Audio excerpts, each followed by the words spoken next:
interviews being recorded at Forest Gate Police Station.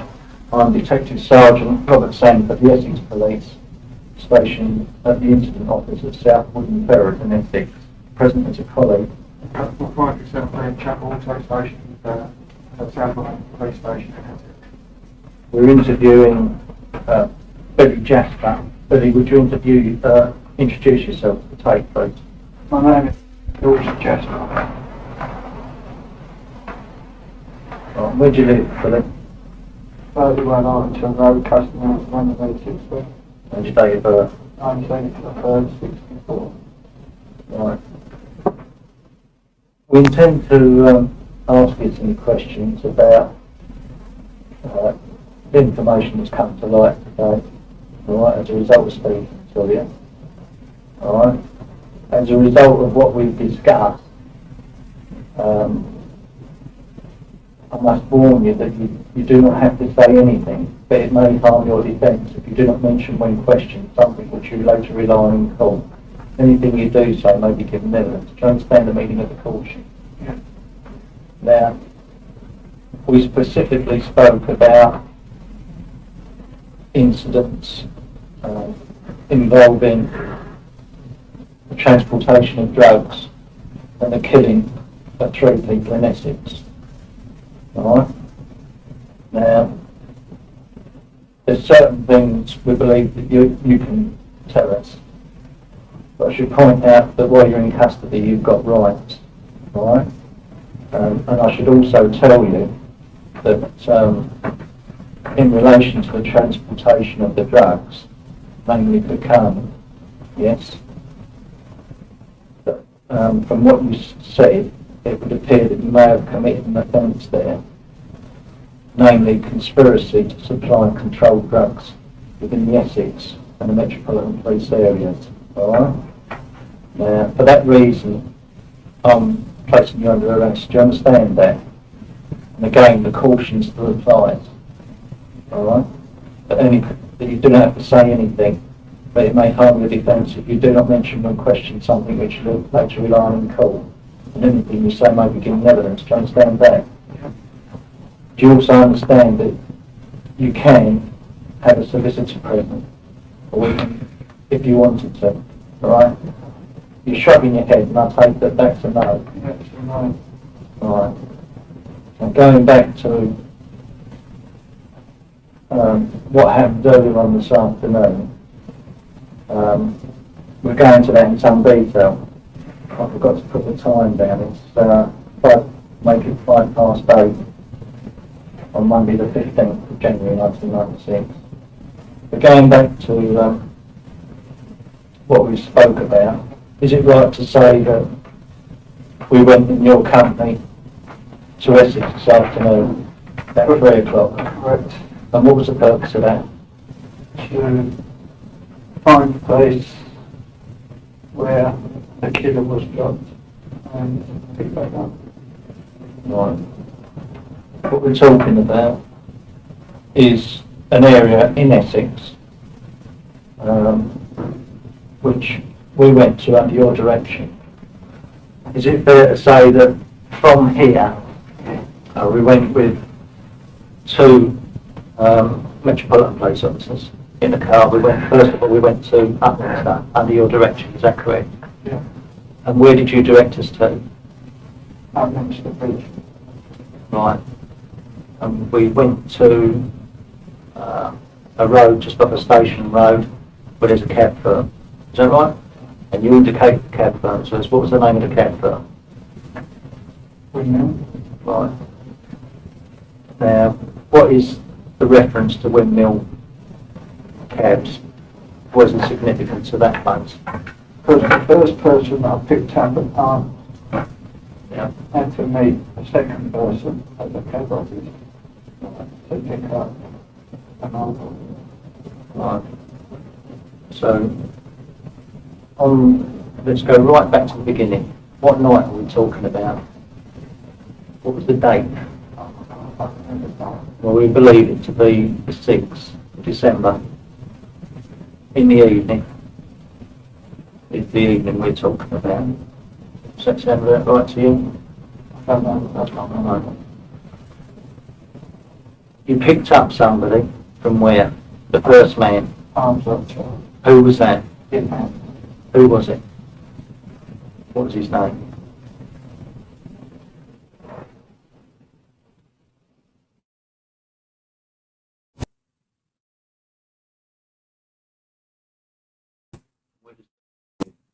Once again. Have you got an address for it?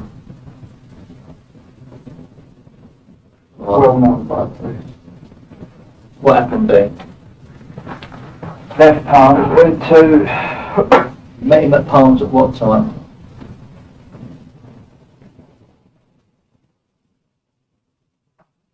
about 10:30.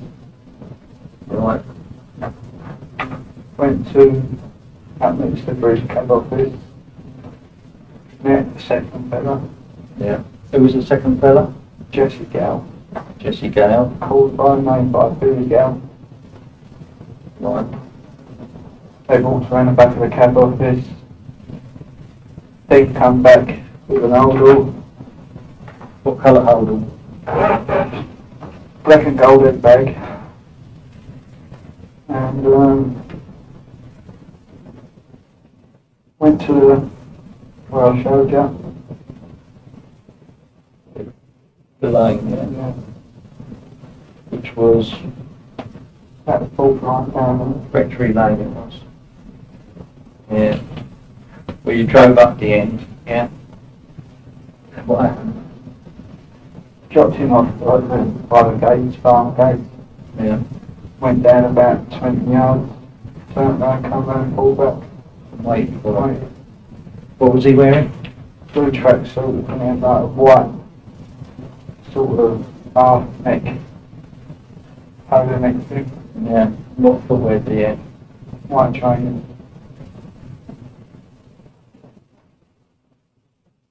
Any colour? White. Make they were. Really nice. It was gone how long? About half an hour to 40 minutes. Right. What was the purpose of you going down there? What was it all about?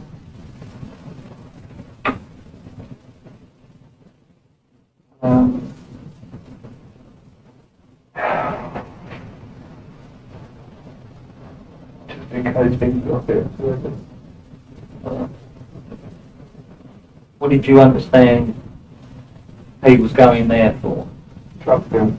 Right. To buy? Did he say what? 4 Charlie.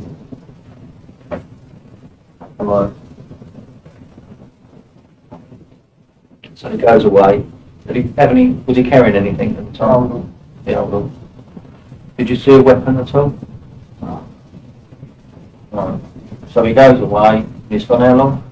About half an hour, 40 minutes. Right. What would the time now be?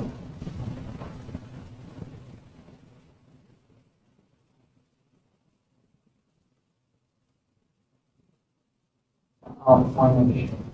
Right. When he comes back, what happens then? It's got 2 uncles. Yeah. What's the second older look like?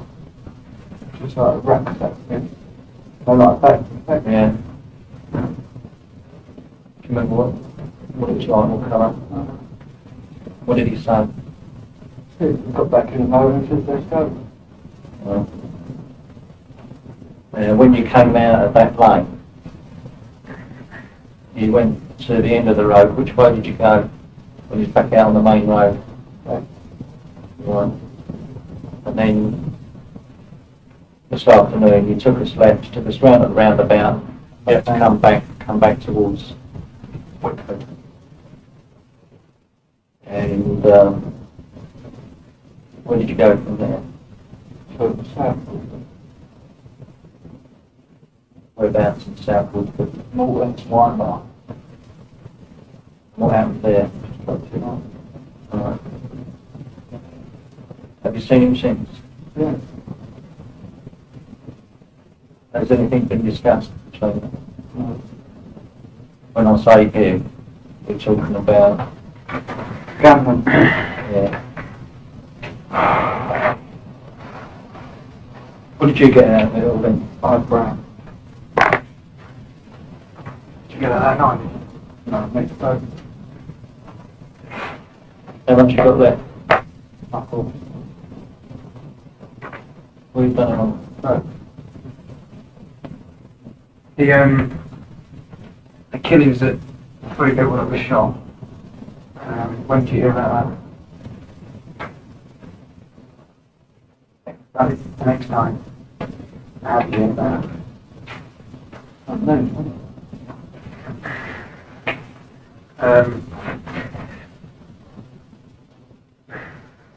How have you linked what you did the night before, or the early hours of the morning of that day, that shooting? Because it's obvious. It's obvious. And Jesse said that to you, that they were responsible for that thing, or they involved in that?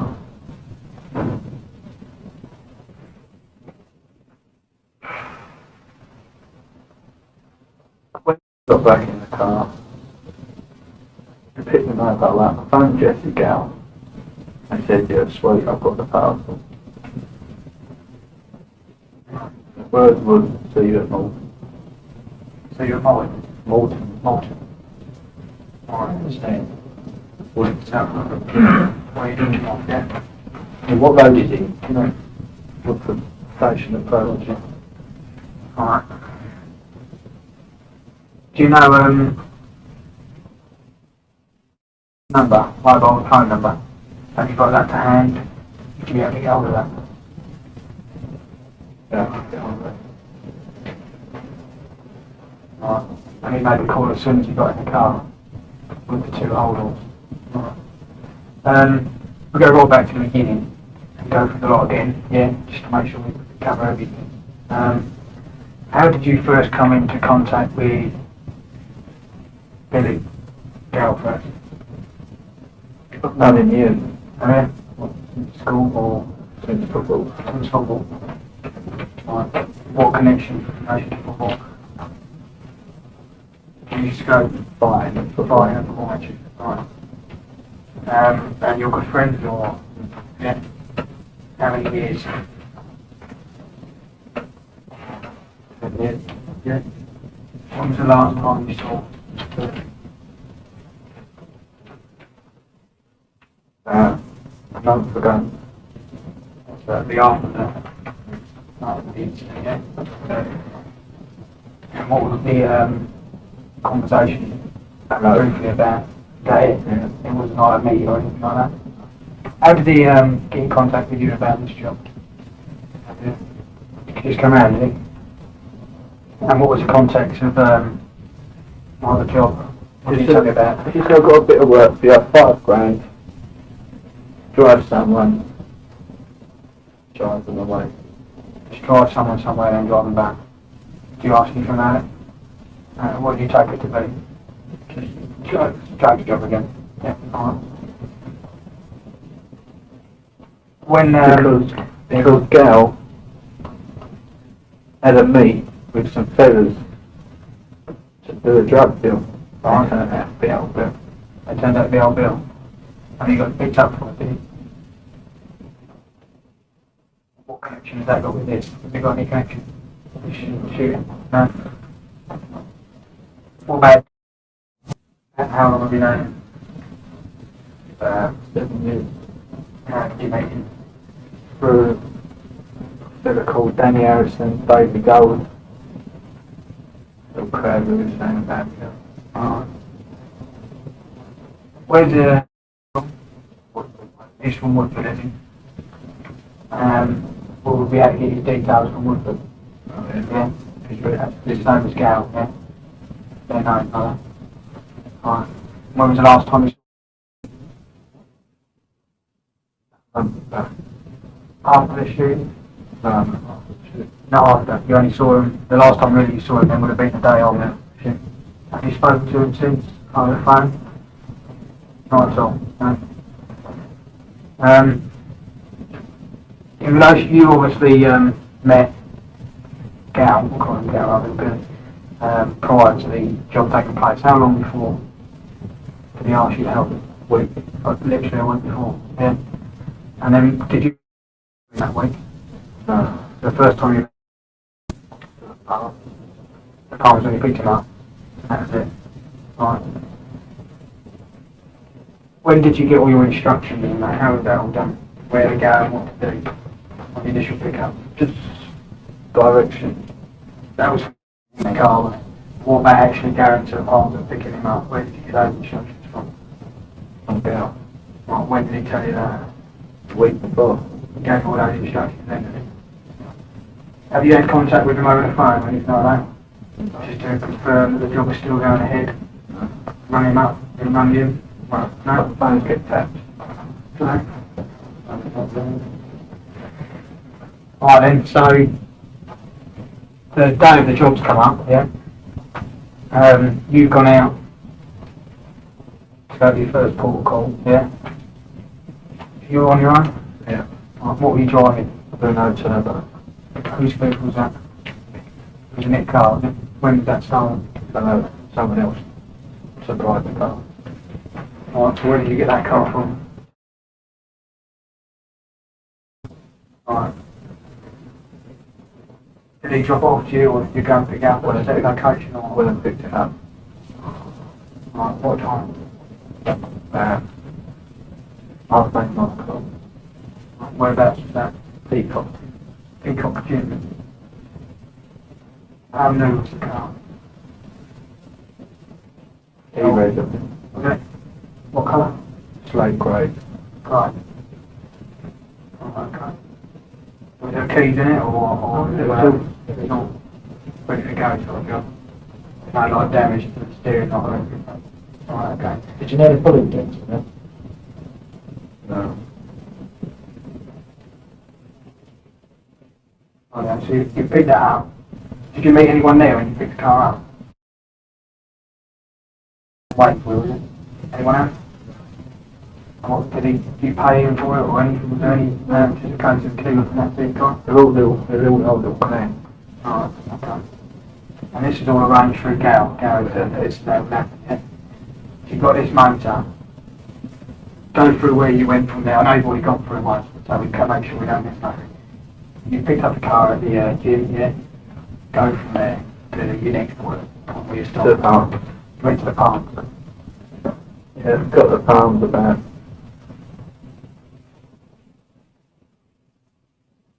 half 10, something like that. How long did it take you to get from the gym to the palms? Something was, I don't know, I don't know where these places are, so. 3/4 an hour. Yeah. So you got there about 10:30, and then what happened there? Go through exactly what happened there. Got to pick the car up. Met him about 11:15 at Palms. Yeah. Yeah. Took him to. How did the meet go? You pulled up at Palms, yeah? Yeah. Go through what happened there. Waiting, yeah. Did you say in the car waiting? No signal, no nothing or what? No.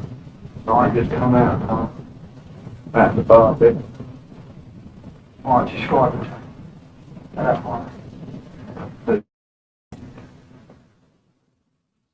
6'2". Yeah. A lump. What, bodybuild, stocky, lump or fat? Bit. Fit. Right, okay. Is he a bodybuilder? Is he or? No. Just keeps himself chilling. And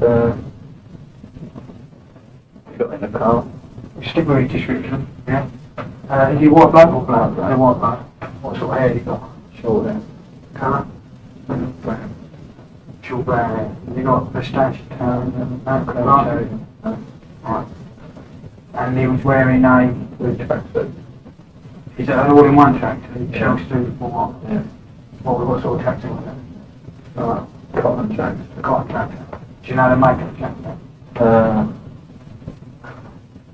Oh, Okay. Is it one of these, because you get some tracksuits which, like a lace on the collar, on the hand is, you know, with all the elasticated grips, the hand is around the ankles. Elasticated, yeah. Okay. surgical gloves. Was he wearing them at the time, when he came to the car? Yeah. What trainers? Reebok trainers, and what was he carrying? Gold and black headband. head back. How big? 1.5 2 foot. That big. About 1.5 2 foot, yeah. Just one for the handle on top. Yeah. And straight. How did the bag look? Packed? Empty or what? I don't know really, I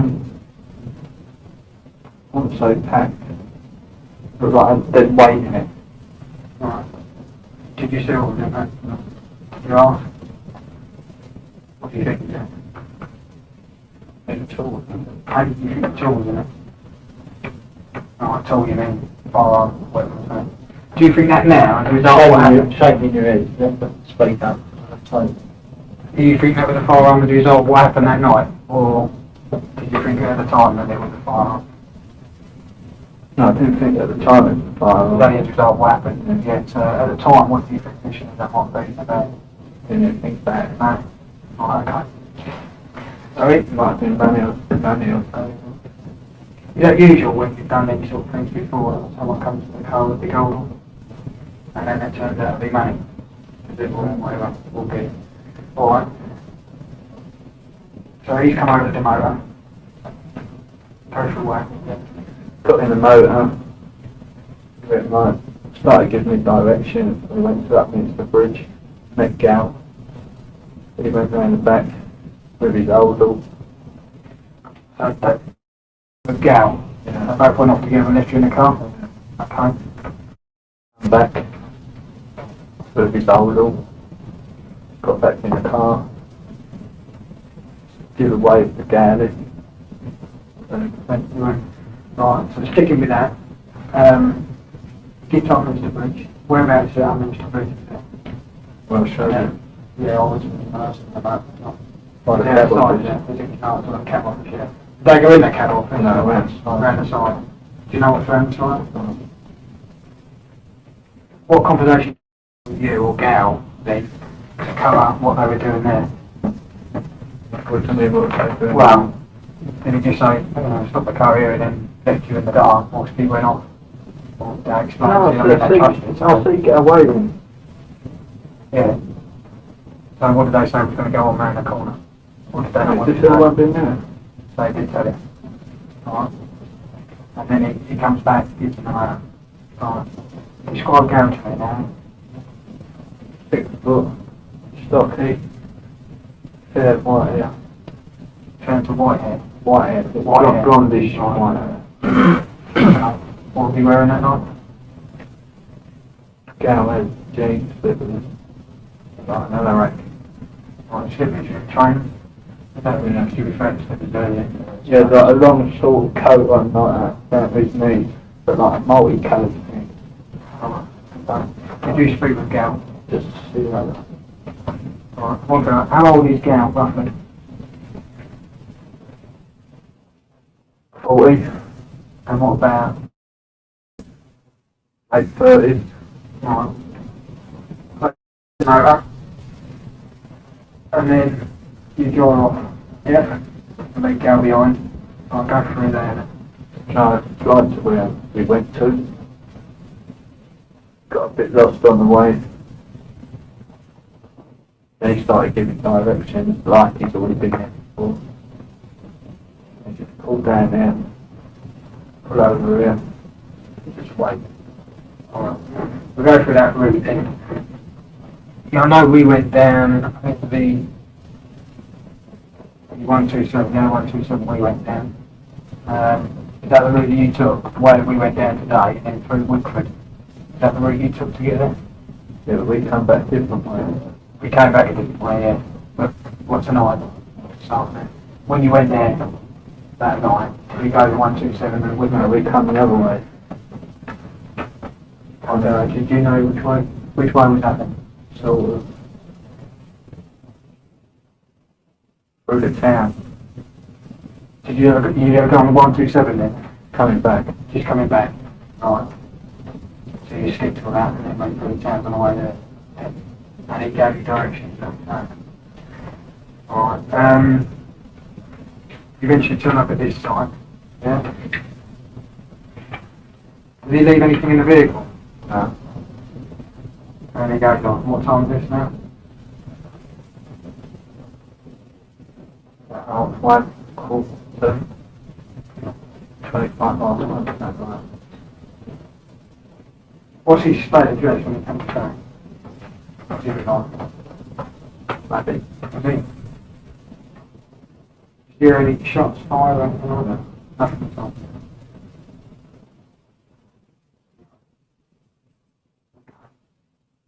And he makes his phone call. Where did he get the mobile phone from? Dashboard. On the dashboard. So when did that find out? When you got in the car. Not very first time. So he left that in the car then when he went off. Alright. And he tried to get out and go through what he said to go. Sorted, so you're Morgan. Right, okay. And he was carrying when he came back out. 2 uncles. 2 uncles. Describe the second one again. Like rucksack. Back straps. Large one, small one, different size. About foot square. About 1.5 square, yeah. What did you get? Charlie. You got told there was Charlie in there. Yeah, because as he got back in the car, said, how'd it go? He said, yeah, spoke with Charlie. Nice, I'll do that tonight. Alright. Any other conversation coming? No, did you drive him back? 127 way. What sort of conversation did you have with him in the car? It's quite a long time. It's saying you picked him up at 10. When you're dropping him, what time? Just general shit. So it's 3 4 hours, isn't it, really? Just general shit. Anything related to the job, you're going to do that now? No. Nothing at all. Alright. On the way back, earlier today, you directed us through Battles Bridge, didn't you? Yeah. Tell us what happened there. We went over the bridge, got out. You got out with the head bag. Yeah. Come back with the head bag. Right. Got back in. Do you say anything? And he told you where to stop. Just say, let's go back now. Right. What was you wearing? I don't remember. I was wearing trainers, jeans, and a pullover top, skinny top, ski top. Ski top, what do you mean like that? No, like you just pull it over, strap, tie over it and all that. What sort of trainers do you wear? Right.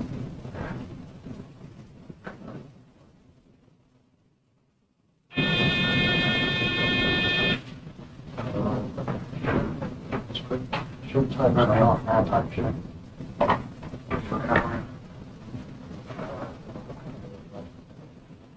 Do you know any of the three that were shot?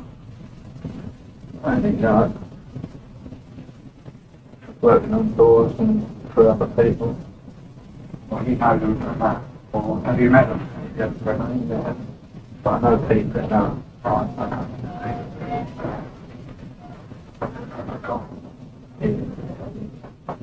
Time there is 8:30. So Is there anything else you want to add on that? Okay, cool. This interview has been recorded at Reading Police Station. I'm Constable 537, Dean Chapel, stationed at Southend Police Station. Another officer present is... yes, 1721 Sanford Station of Southend. The date is Wednesday the 17th of January 1995 and the time by my watch is 11:35 AM and I'm interviewing... Can you give us your full name please? William George Jasper.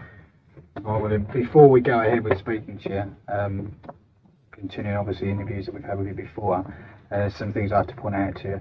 The first is that you were cautioned when you were first arrested, and obviously at this time you've been interviewed, you've been further cautioned. I have to remind you of that caution.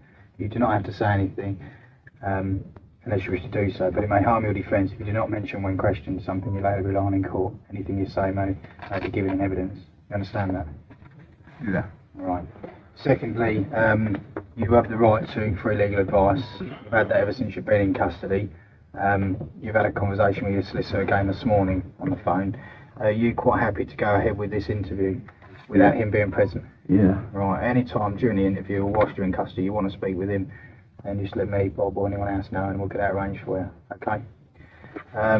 Finally, at the conclusion of this interview, there'll be notice that we serve on you, which basically tells you what happens to the tapes, and I'll just get you to sign. Okay. Any problems at all? You happy about the way you've been treated, Billy? Have you got any complaints? No, not really.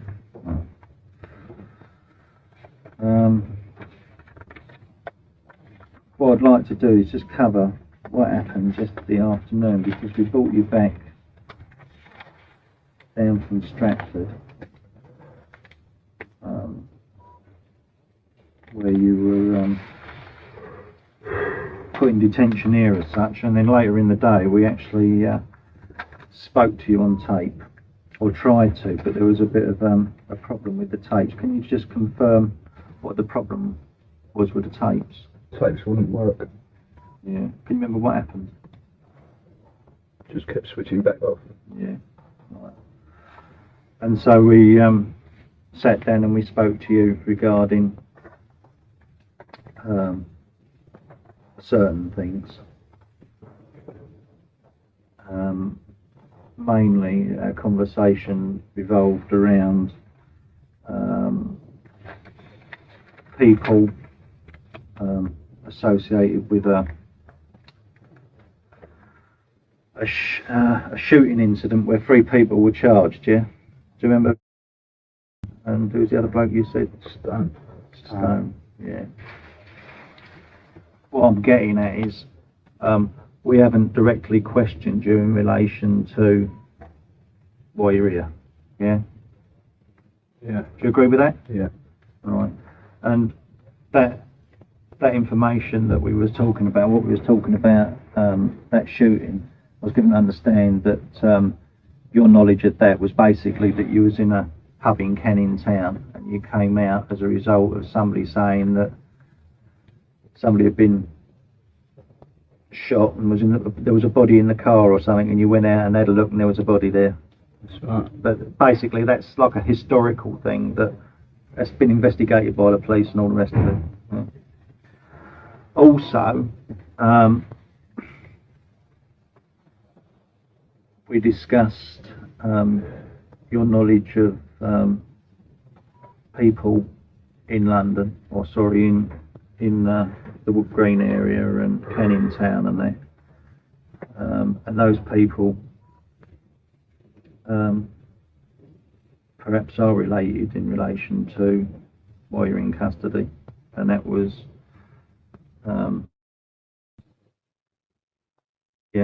Jesse Gale,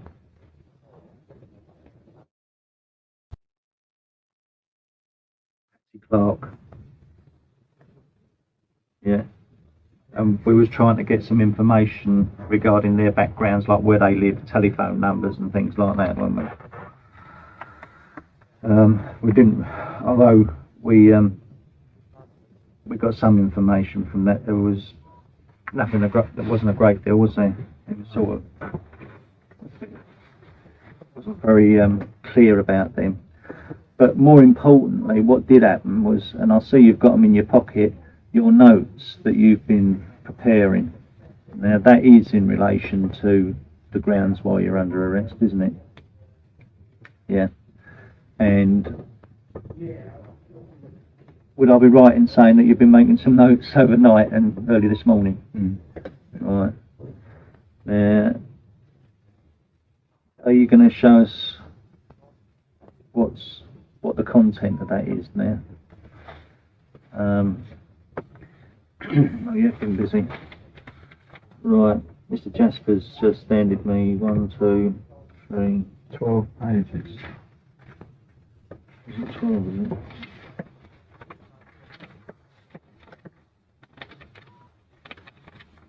Does this all cover the same incident, yeah? All of part and parcel of the same. Does it 11 or continue? 12 pages. Does it continue from where you finished off, or does it then go back into prior to sort of the cocaine transportation and all that kind of stuff? does it go prior to that with meeting people, or does it just carry on from when you dropped off the car? Because obviously we're going to have to stop and have a read through, aren't we, at some stage? Yeah.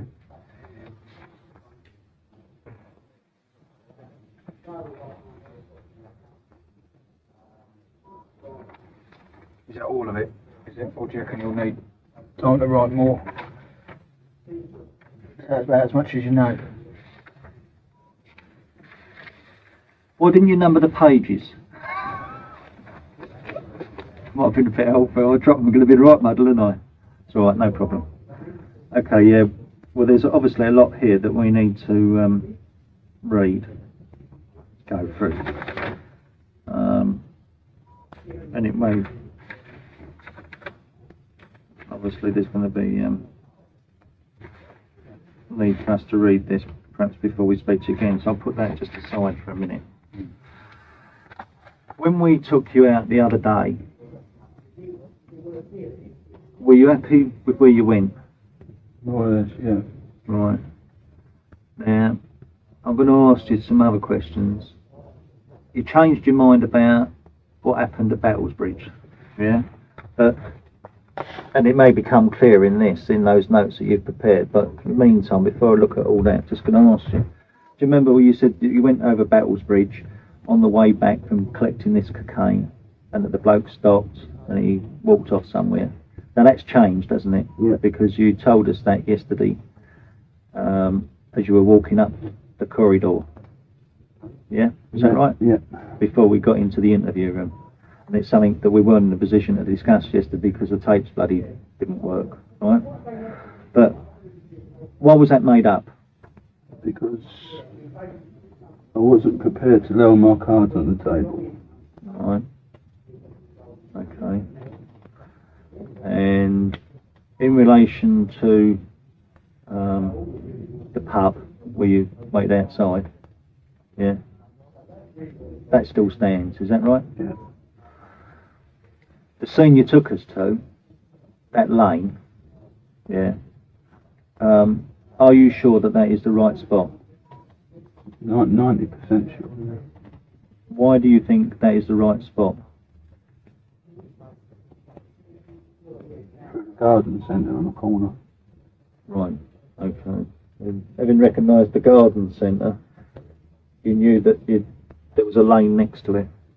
And what about where you stop up that lane? Why did you stop there? Is it? Because I was told to stop it. Yeah, but I mean, why? When we went up there, what features did you recognise that identified it as a spot where the gates? Right. That is the only thing. Yeah. Right.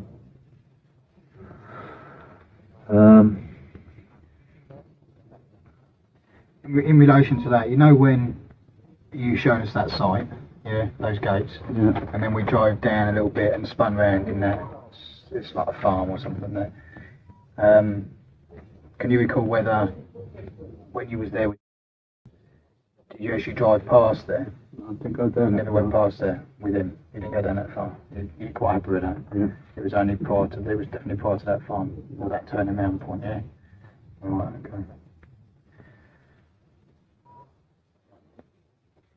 And then going on from that, what you're now saying, whereas before you said you went to Battlesbridge and you got out and took a bag over into a field and out of sight, you then went from there and you took him away back to London, yeah? And then, if we just go on from there very briefly, you dropped him off, haven't you? Yeah. What did you do after that? Took the car back. To Peacock Gym. Peacock Gym. And you left it there, did you? Did you meet anyone at Peacock Gym? Right, so how did you leave the vehicle? In the forecourt next to the wall. Right. Keys? Above the visor. Right, anything in the vehicle? Head bag. The head bag. This is the one when he first came out, yeah. And I was seeing that thing you've given us that you saw in that head bag at the scene of the gates and that, 2 weapons, yeah. Were they still in the head bag or had he taken them with him? Just a shotgun. Just a shotgun. So the 9mm Browning pistol had gone. He took that with him. Right, okay. When did he take that out? I don't know. I'll be on the way back to the car. Right, he didn't take it out whilst he was sitting in the car with you on the way to London? Right, okay. Have you ever seen that car since? No? What do you understand's happened to the motor then? Probably crushed. You don't know? No. So who is it left down to sort it out? Would he have done it himself, or do you think he would have? Connection. Yeah. Right, okay. What happened to the, obviously you're saying that he brought back a rucksack of some sort, yeah? And you described in the very first interview we had, it was like a foot and a half square rucksack, yeah? Small size not. Where did that go? He got out with it. He got out of it when you dropped him off. Do you know where that went from there? Do you know what happened? As he got out of the car with the rucksack, Gal see us pull up outside the wine bar. Yeah. Gal come out, give him the rucksack, got into a green coloured Rover, new shape, drove off into the wine bar. So you mean Gal got into the Rover, and then he went in the white bowl the other, yeah? So Gal's taken the bag Rucksack. into the rucksack into the Rover and then gone. Yeah. Is that his Rover? No. Rover. Right, okay. Do you know where it went from there? No. Have you heard what happened to it since then? Did you get any of that gear at all? Couple of snorts. Yeah? When was that? When did you Next get that? night. Next night. Alright, and you got £5 for doing that, for transporting that. And who paid you the 5? And where was that? In the cars here at Morton's. Right. Was that an arranged meet or what? Yeah. And how was that done? Through Gal. Alright. So how did that get sorted out? And how did you hear about it? Go through that with me. Pulled up at Morton's. Gal come out in the bag. Gal got in the Rover. Gone into the pub. Gal pulled up the side of the car, undone the window, and he said to me, right, take the car back. Head tomorrow night at 10 o'clock. 10 o'clock in Moulton's. Yeah. Alright. Did you go there with anyone? How long did you go in there for? Couple of hours. Would you wait for him or was he already there? He was already there. Did you drunk with him for a couple of hours? Did you? What did you talk about? General shit. Was that the time when you sort of put to him about the shootings? Or Yeah. And go through it again, what you said to him and his response? I got in there, he said to me, what do you want to drink? I said Jack Daniels and Coke. He got me a large Jack Daniels and Coke. Had a couple of mouthfuls of that. He said to me, I'm going to the toilet, give it half a minute, followed me out there. Went out there, he was in the cubicle. I've gone in the cubicle with him. We had a snort of cocaine each. He turned round, got the money out, give me the money. I said to him something like, you can't fucking talk him out of the game. He gave a little grin and smirk, said like, don't ask questions. Blah blah blah, what are you, a cousin? You know, that was me intro to just shut up. Right. And nothing else was spoken about it then? No. Right, okay. Where's the £5 now? Do you bang that up or Spent it. What, a lot? Really? It's quite a lot of money, isn't it? In 4 weeks. Not really. I suppose it goes, isn't it? Especially on drugs. Yeah. How much you pay for your drugs in it? 300 quid a day. How much is it? What's it go? Well, you heroin, is it? Rocks. Yeah. What's that, £100 at a time or? 200 quid a time on rocks, 100 quid a time on brown. Yeah. Yeah, soon go on that then, wouldn't it? A couple of weeks it'll be gone, wouldn't it? Couple of bits of clubber.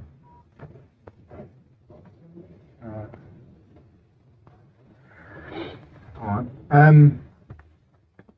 I see you also in the first page of that report, the thing you've written out, you mentioned, what do you know about him?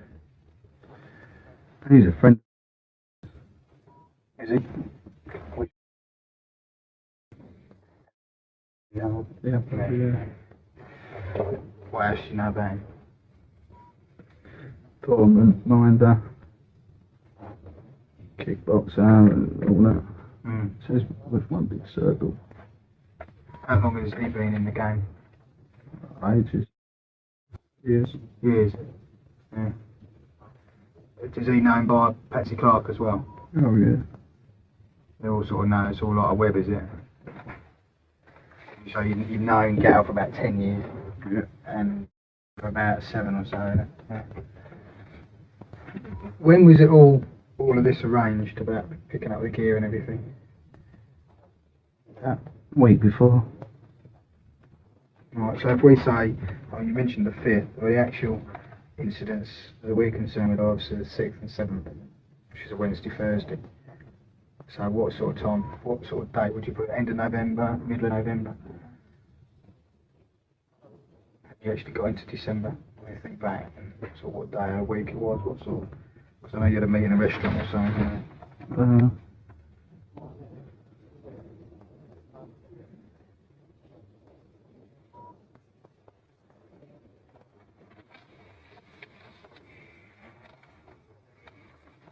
At the end of November. Something like that. Not too keen on the dates. Right, okay. And then how did it all start up then? Phone calls, call round the house, or what? How did it all go ahead? Right from the beginning. See Gal in Walton's. He said, do you want to come down to the Mexican gaff? Went down there, sitting in there having a drink. I mean, sat at the table and started talking. Right. And that was the first you knew of it, was it? Right. Okay. And was he there then? No. Not, no. So how was his name brought into it? Just, how was his name brought into it? Impacted in that? Because little words were slipped up, you know what I mean? What, whilst you were discussing it in the restaurant? Right, because obviously it's quite in depth in it, the first couple of pages on the history on what the job was all about and everything. I mean, where did all that come out? Well, half and half, you know what I mean? In the restaurant. Patsy ain't too happy. She had a word. She got in touch with me. Blah blah blah. Right. Yeah, just trying to establish really, mate, on how it all comes up, you know. We've got to try and picture everything from the beginning, haven't we? How the whole thing's set up. Because obviously if we're going to go and speak to these people, we need to know before we get there the whole event as it's happened. So we know whether they're lying to us or not. We talk to them. In that restaurant, who paid for the meal? Gal. How'd he pay? Cash. Do you remember what you had to eat? Just like snack things. Do you remember who served you?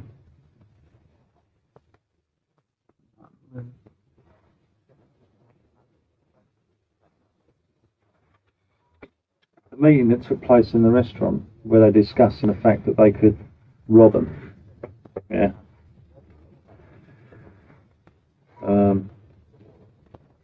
What was the exact conversation, really?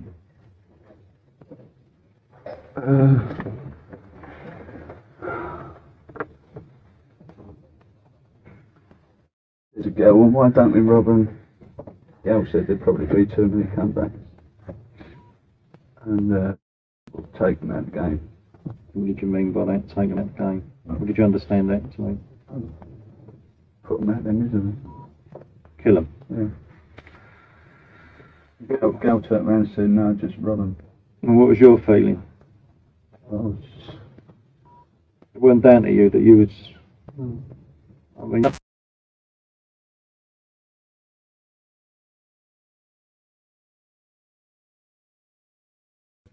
I just thought that they was going to do a deal. Yeah. Obviously somewhere along the line they've changed their mind. Yeah. Well, I mean, you know, when you look at what you're saying, you're all sitting there and they're saying they're gonna, you know, talking about killing them. Gets a bit serious, doesn't it? Not really. Well, I view it seriously, but I've been brought up like that.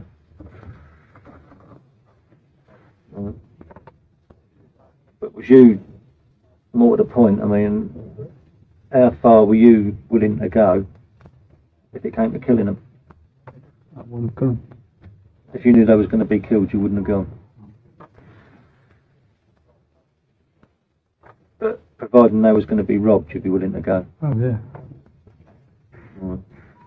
I'm just looking at, you know, your statement you made.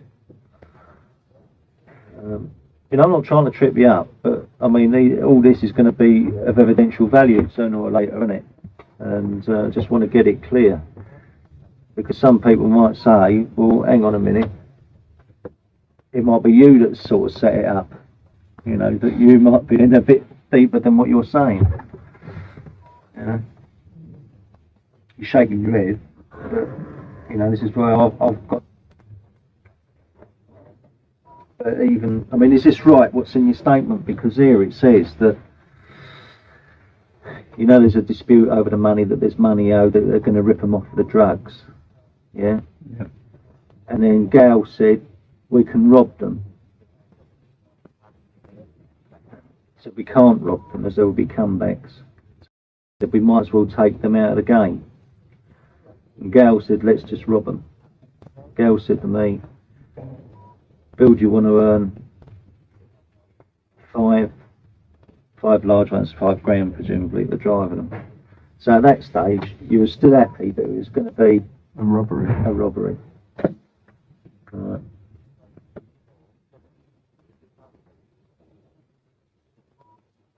Okay. I've had a brief look at this statement that you've made of your own. When did you make it? Just last night? I know you started it yesterday, but did you finish it last night or did you finish it this morning? Last night and this morning. Right. There's quite a bit in there. And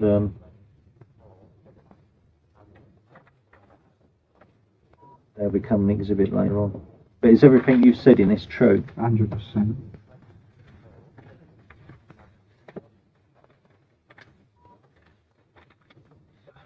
Another thing I want to ask you, have you ever been in Essex before? I haven't really. Well, have you ever been in Essex before? I'll ask you again because I'm not sure whether you have or whether you haven't. Well, I've been in Essex, Chelmsford. Have you? When was that? What, Chelmsford Prison? Oh, Chelmsford. Chelmsford Village. Chelmsford Village. When was that?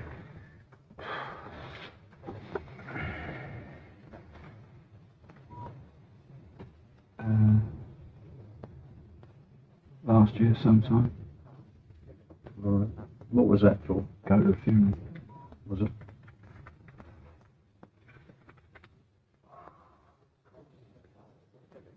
Have you ever been through Rattendon before? No. Or South Woodham? Or Battlesbridge? No. Not at all.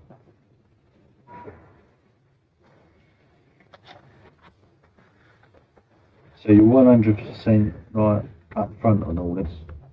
I'm just getting pissed off with this because you just keep fucking saying I'm 100%, I'm 100%. It's my fucking life that's at risk. Yeah. I ain't wasting fucking time, you know what I mean? People in the court cells know that Essex police are coming to take me away, you know what I mean? Yeah. You know what I'm saying?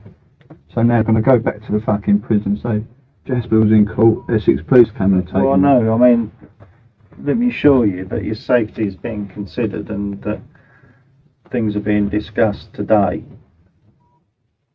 with my supervisory officers this afternoon. And 100%.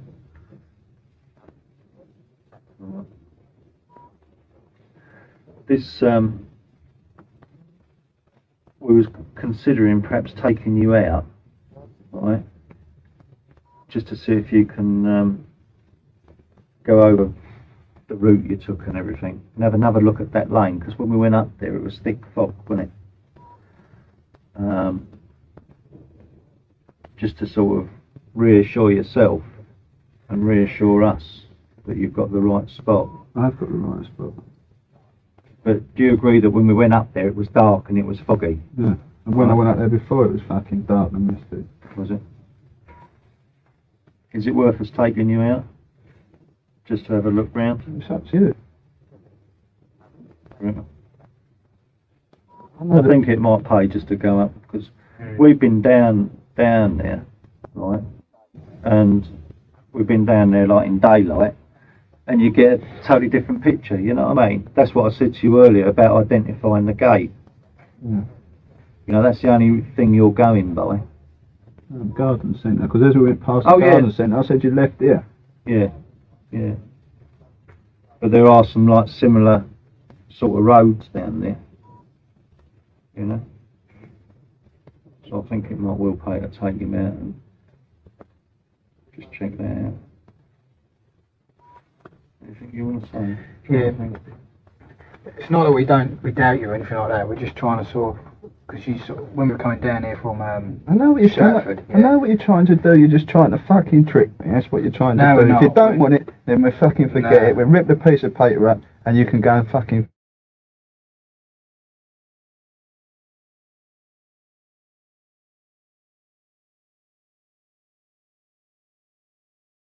Stratford, yeah, down here. You said you've been to Rayleigh before.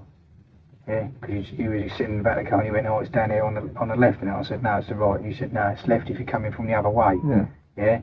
So where's that from? I mean, obviously no Rayleigh then, didn't you? Little So that's it. So you, in the back of my head, like I think, well, you just said you're not from Essex. Yeah, You've we'll never come down been. here, do some feeding. Right. So have you ever been in here before? No. In this neck? Right. Because when you come out the train station, you come up the top of the hill. Yeah. It's up that way. But when you're looking out that way, it's on the right, on the left. Yeah, train station's up there, isn't it? Train station's at the from the front. Do a right, do a left, down the hill. So you've been here before. That's the only thing we're getting at, because you mentioned Rayleigh and you knew Rayleigh, and you're not. I've never been to Essex before, so we think, well, hang on, you just say you mentioned Rayleigh. So it's only because you've been down here before. How long ago was that then? Couple of weeks, You were down here a couple of weeks ago. about a week. Week Oh, ago. really? Oh, that's soon, really. Then. Did you go anywhere else? No. Just sort of like this Rayleigh area, was it? Oh, anyone with you? Cab driver. Oh. Or he came down with you, or he brought you down here? 777-300. Oh, so is that a local cab firm, is it? What, for here, or Yeah. is it? Oh, I know you've got a good memory. I've So got a very good memory. How many times have you been down here? Once. That was about a week ago. Yeah. Right. But you came down on a train. Yeah. Right. So you would have gone through Battlesbridge. Don't know where that line goes. I presume it does. I don't know. No. No, it's a branch line, isn't it? Didn't go through Battlesbridge. No, it's a branch line, isn't it? Oh, mate. Alright. That's, Yeah. that's the only. That's alright. That's the only thing I was sort of thinking. Hang on. And that's the only thing I asked you, mate. Yeah. Straight up. Then. I came down here to get a cab to rob him. But he ended up giving me money anyway. And I took him to Romford. And I took him to the East End. So what happened there then? Did you rob him or didn't you? No, never. But you say he give you some money? Yeah. I made out I needed some money. I fannied him, conned him. Right. So he helped you out, sort of thing. Yeah. Oh, right. Okay. About 40 quid. Result. It's easy. Talk it.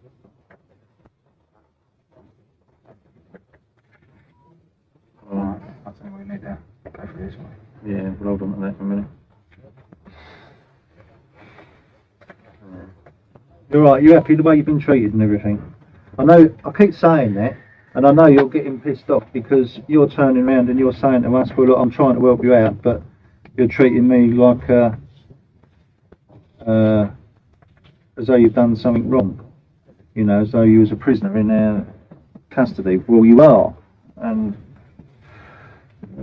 I mean, that has come as a result of what you said, hasn't it?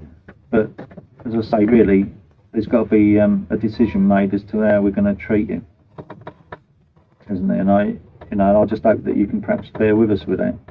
But I mean, from what you said, I mean, at the time, this is what this conspiracy is, that you were sitting there and that you was quite willing to sort of pick up some drugs and bring it all the way over here. But what we're saying is that you're the only one that's told us that.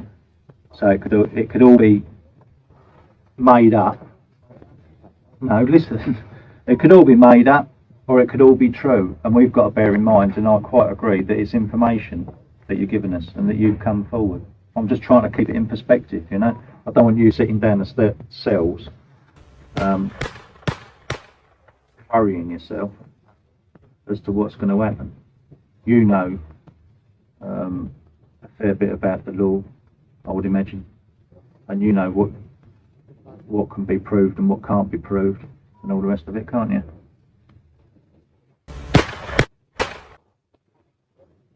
But I think in the meantime, what we'll do is we'll get you taken out, just to have another look along that road, and just to make sure. I know you told me you was 100% sure, but it won't hurt a double check in daylight, because the lighting was bloody terrible that night we went down there. Alright, is there anything you want to say?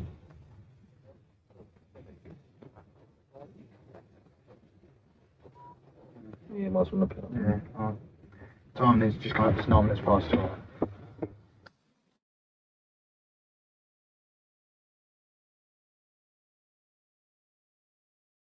One of the three in the Range Rover owed Patsy Clark 300,000 from stolen cash from the Security Express robbery.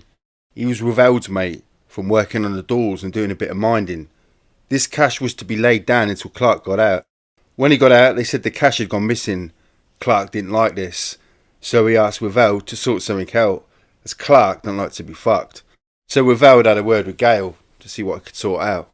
Gale sorted out a drug deal for 4 kilos of cocaine. That comes to 132,000.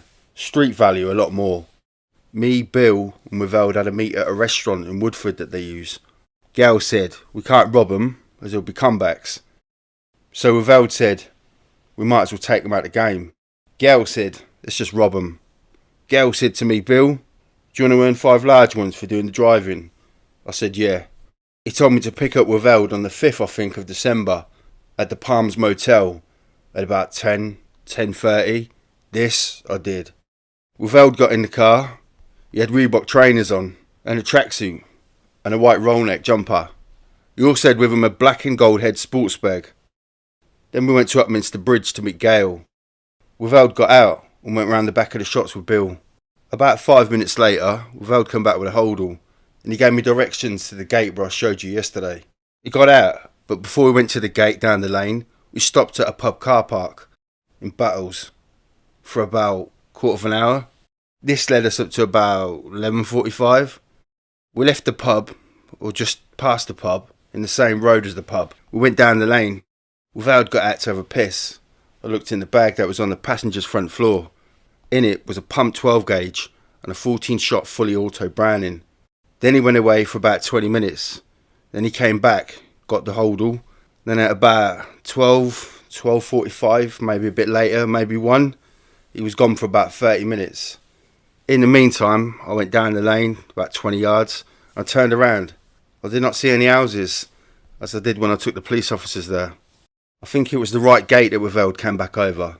Anyway, when he got in the car at Palms, he put his mobile phone on the dashboard of the Uno Turbo that I'd picked up from outside the Peacock's gym in Claxon Street, Silvertown Way.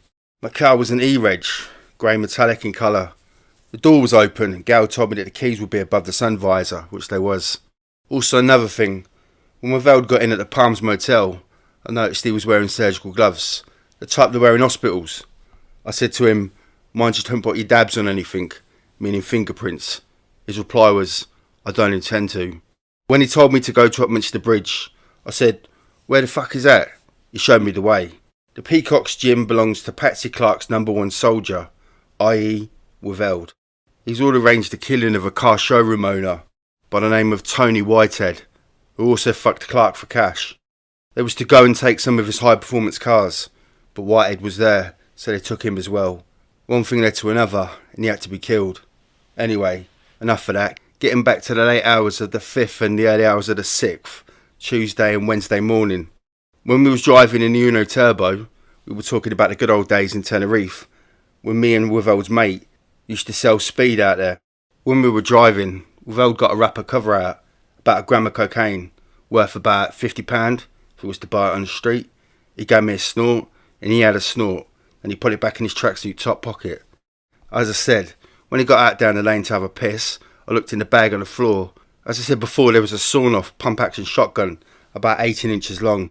The shotgun, I believe, was already in the bag when he got in at the Palms Motel on the A127, because when he opened the door, he threw it down on the floor with a thud. And I believe when he met Billy Gale, Gale gave him the Browning 14-shot auto. I don't know this for sure, but for him to meet Gale, he has to be picking something up. I've worked with Gale, and the Browning is his favourite tool, i.e. gun. We then left Gale and drove to Battlesbridge. Wavell didn't say too much, he seemed deep in thought. When we parked down near the pub, Wavell was just sitting there with his hands slotted inside each other. I said to him, "Give us a bit more cover, cocaine." He said he needed it, and that was that. I just sat there down the lane with Wavell sat next to me. Then Wavell got out the wrap of cocaine, snorted the lot from the wrap, and put it back in his pocket. As I said before, Wavell went away for about 20 minutes. He come back, he snorted the cocaine, picked up the black and gold head sports bag, and then left me sitting there. I didn't think much about the guns, because it's normal practice to take guns on drug meets, just in case one tries to have the other over, so I didn't think twice about it. I think he left me about 12, 12:30, 12:45. He come back about 30 minutes later, maybe a bit longer, I'm not too sure. With him he had the black and gold holdall, and a rucksack about 12 inches by about 18 inches, the type you put over your arms with a bag at the back. He opened the door with his left hand, because he had both bags in his right hand. He got in, both bags between his legs, and said, "Let's go." I left the lane, turned left and got to a big roundabout, went round and come back on another road just before the next roundabout. I'd done a left up a one way. I was going up the wrong way, only for about 50 yards, then I saw the main road to the right. I didn't take the main road, I carried on. I went under a bridge, I now know to be a railway bridge. I then went past the pub where we was about maybe 45 minutes earlier. I was travelling away from the pub, which is now on my right. We come to a little bridge. I went flying over it, and Wavell shouted, "You should have give way there." I said, "Shut up, bruv, there wasn't fuck all coming." I was driving and didn't see the give way sign that was on the road. Thinking back, I must have been there before to know there was a give way sign there, because I didn't see it, because it was a dark night. I went round to my left, and past the Proton Motor Company. Wavell told me to slow down a bit, so I was going about 50 to 60 miles per hour. He then got on his mobile, and his words were, "Bill, it's sorted. I've got the cover. See you at Morton's." That's a wine bar in South Woodford. Then he hung up, put the phone in the rucksack, not the head bag. We went to Woodford South. I stopped outside the wine bar at about 2 o'clock, I think. He got out, took the rucksack. Gale see us pull up. He come out, took the rucksack from Wavell and got in a green sort of coloured Rover, new shape. I believe the Rover belongs to Wavell's brother, Martin. Gale drove up beside me on my passenger side, and down his electric window. He told me to take the car back to where I got it from, and to leave the keys where I got them from, just above the visor. He told me to meet Wavell at Morton's wine bar at 10 o'clock the next night.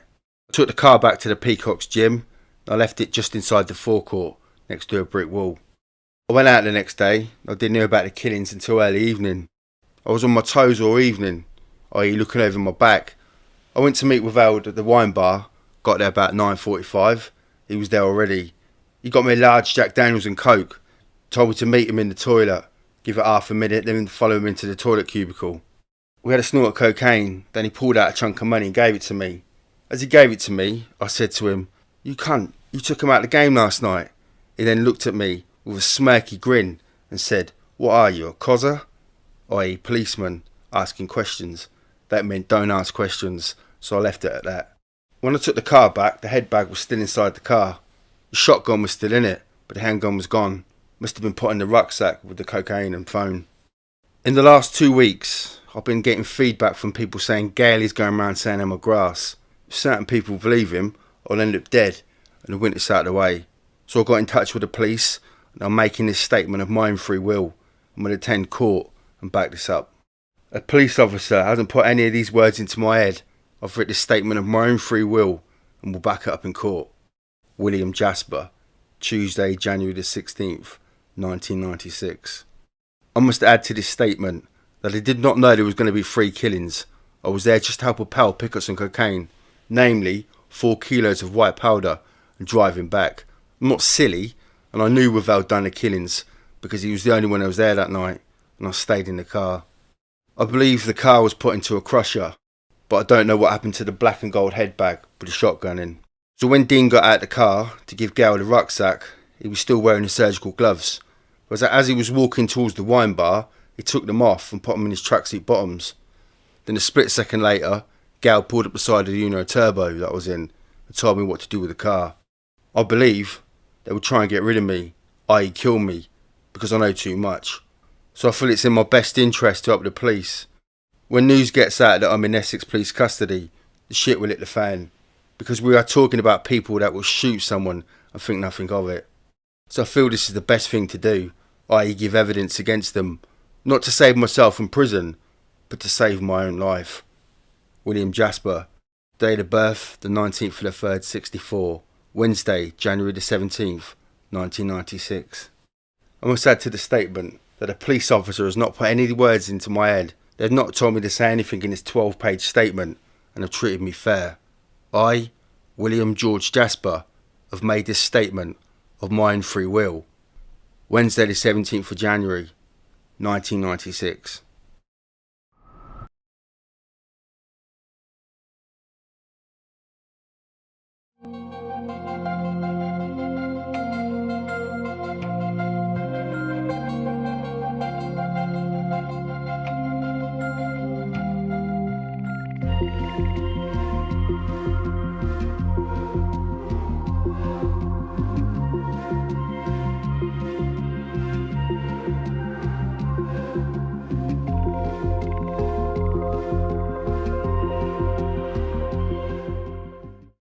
Easy Chapel. Saw the defendant Jasper in the interview room at Forest Gate. The defendant was viewing a map of the Essex area where we're shooting, indicated to the A130 in the area of Hoe Green. Just getting my bearings. Describe the area you're talking about. There's a car sales place nearby. They sell funny sounding cars.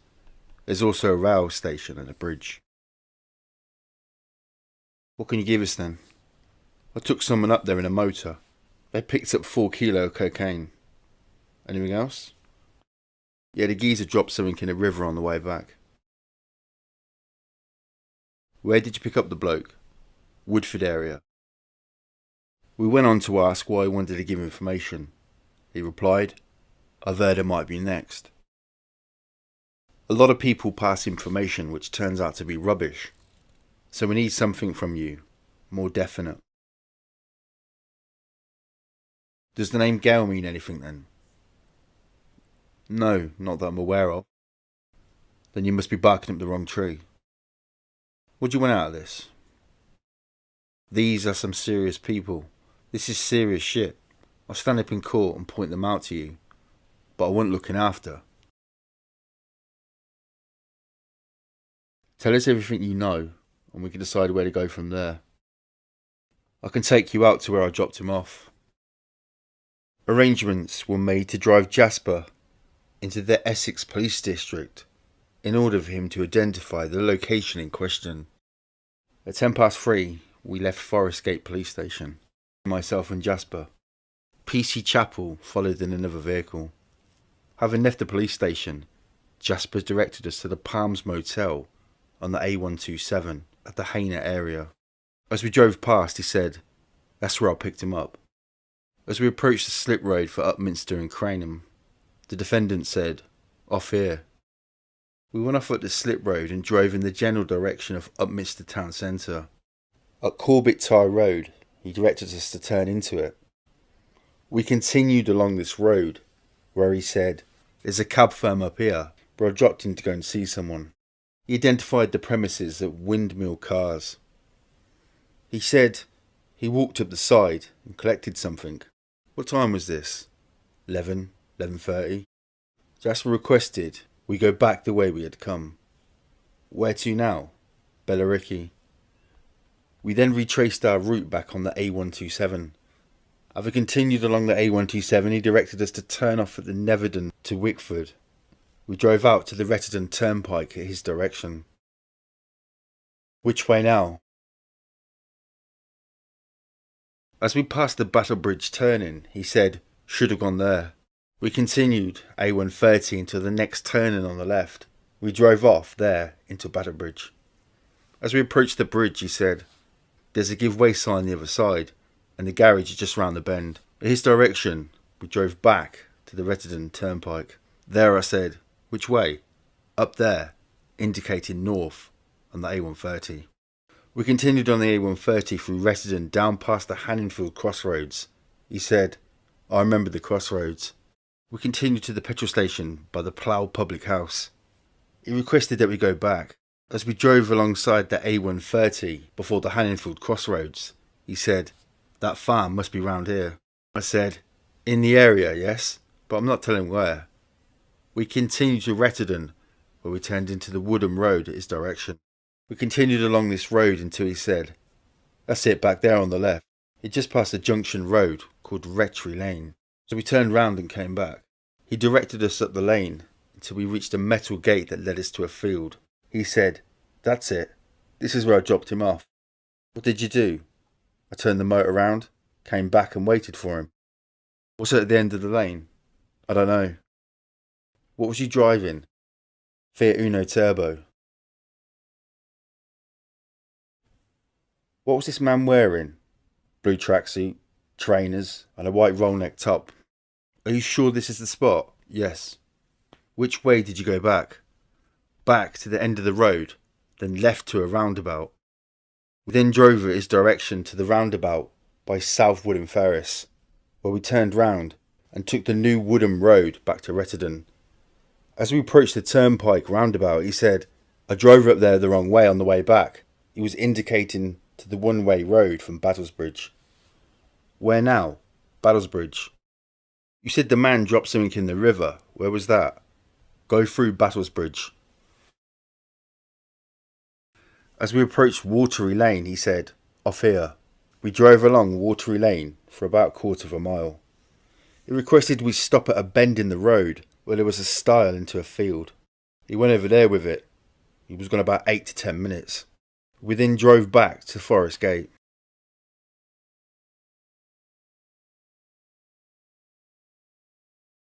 During this interview, we spoke about the information he was passing and whether he would be willing to provide a statement and give evidence at court. He said he was willing to go all the way. It was pointed out that we wanted to record the conversation, and he eventually agreed to have a taped interview. At 8:05, tapes were inserted into the machine. During the course of this interview, the defendant was arrested for conspiracy to supply controlled drugs. In relation to the transportation of the drugs, mainly cocaine, yes, from what you said, it would appear that you may have committed an offence there, namely conspiracy to supply controlled drugs within the Essex and the metropolitan police areas. Alright?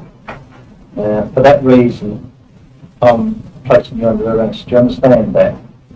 And again, the caution's to advise. Alright? But you do not have to say anything, but it may harm your defence if you do not mention or question something which you later rely on in court.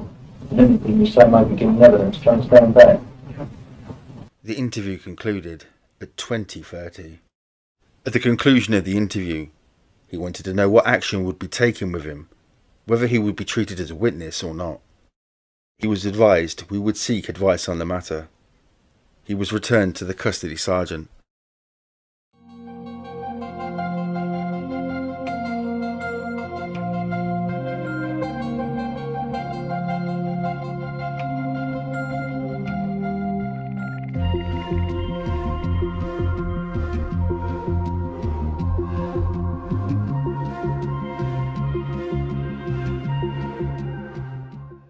On the 16th of the 1st, 96, we saw the defendant Jasper in interview room number 1 at Raleigh Police Station.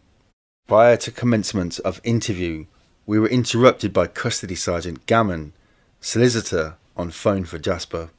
Jasper allowed private consultation with Mr. Harris. At 5:29 p.m, Jasper returned to interview room.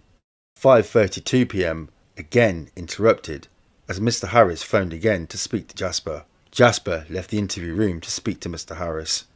Jasper returned at 5:34 p.m.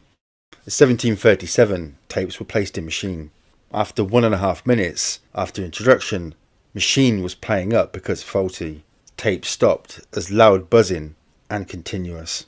At this point, we continued speaking to Jasper in relation to a shooting incident that had occurred in the Canning Town area, where he witnessed the body of a man in a car boot who had been shot in the head. The man has subsequently been found on Raynham Marshes. He said the man's name was Whitehead. He said a man named Stanley Wise was responsible for disposing of the body. He further added that 3 men were arrested. Stone. The conversation came about as we were trying to establish his credibility. Jasper had indicated that we didn't believe what he was saying, and he was trying to continue as he had a lot of knowledge regarding criminal activities. He was asked if he had any phone numbers for Gail and he requested to use a phone to gain some information. He was allowed to do this at 6:15 p.m. They were not obtained. He returned to interview room at 6:28 p.m.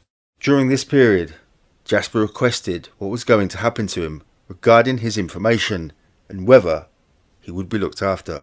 We discussed the options of him being in protective custody, of decisions having to be made by supervisory officers as a result of what he was saying. At 1900 hours, the interview was completed.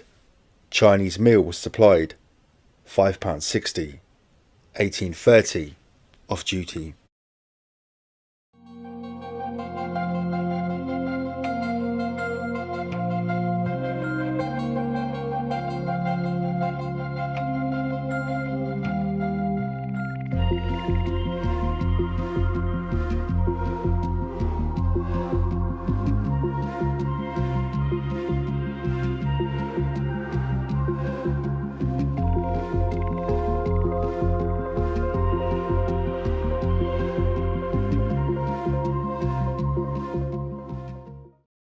At 1:45 p.m, Jasper was convoyed to Rectory Lane, where we asked him to again identify the location where he alleged to drop off. He confirmed this as the same place. We drove the full length of Rectory Lane and then returned back to Raleigh Police Station. En route back, Jasper said, "There's something else, but it will drop me in this shit as well." PC Chapel said, "It's up to you if you want to tell us anything else." He said, as we got near the lane, he was going to get rid of the 3 of them. When he came back to the motor, he said they're free brown bread. I couldn't do anything about it, as I could not get out of it.